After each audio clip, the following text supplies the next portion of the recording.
Ganito yung magiging setup ng All-Star Game sa susunod na season.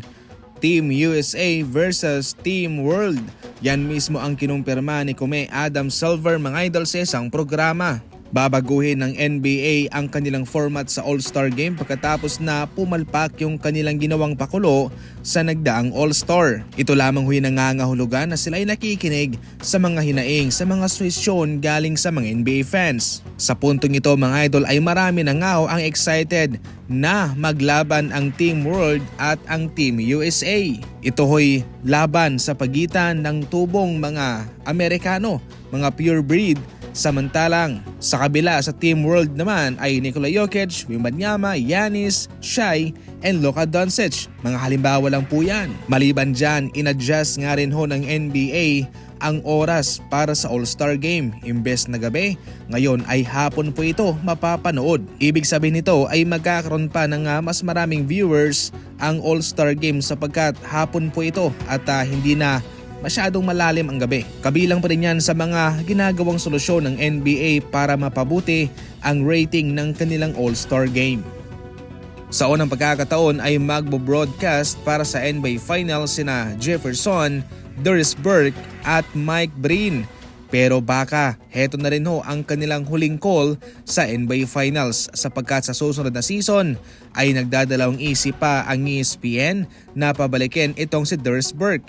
Samantalang mayroon namang interest itong ESPN sa pagre-resign kay Richard Jefferson. Hindi pa naman daw sigurado iyon at posible pang magbago. Samantalang si Mike Breen lang sa ngayon ang ligtas kung saan hindi nga siya papakawalan ng ESPN. Para ka na ring natalo sa first round, yan mismo ang sinabi nitong si Draymond Green pagkatapos na mabigo itong Minnesota na matalo ang OKC Thunder para makapunta sa NBA Finals. Ayon pa mismo kay Draymond Green mga idol, kung sakaling meron kang laban at finals ang nakataya, kung ikaw ay matatalo, yan ay pinaka-worst pa sa first round. Wala kang reward na matatanggap, mas maikli ang iyong bakasyon at mas masakit lang sa dibdib ang sinapit ninyo. Yan daw ang pinaka-worst mga idol na maramdaman ng isang kupunan at ng isang manlalaro. Sa madaling salita, mas mabuti pang matalo sa first round at sa second round dahil hindi pa masyadong masakit. Sino ang agree sa sinabi ni Draymond Green patungkol dyan? I-comment lang sa comment section.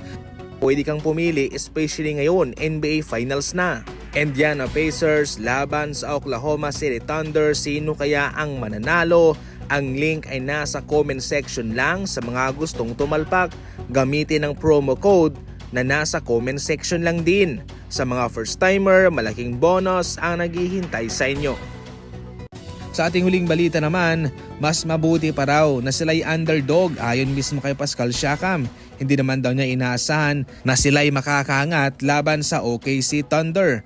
Samantalang si Haliburton naman ay expected na raw na wala silang botong makukuha galing sa ESPN. Sa ngayon nga ay bagsak, landslide majority na paborito ang OKC Thunder na manalo sa finals na ito laban sa kanila. Hindi rin naman sila nagpapakampante dyan at hindi rin naman nila isinasantabi ang mga ganyang balita. Subalit galing pa sa first round at ngayon nakaabot sila sa finals, ganun pa rin ang tingin ng tao sa kanila, underdog, at yun naman daw ang kanilang gusto. Para sa mga fast break balita, tumutok lang palagi and as always, maraming salamat po sa panonood.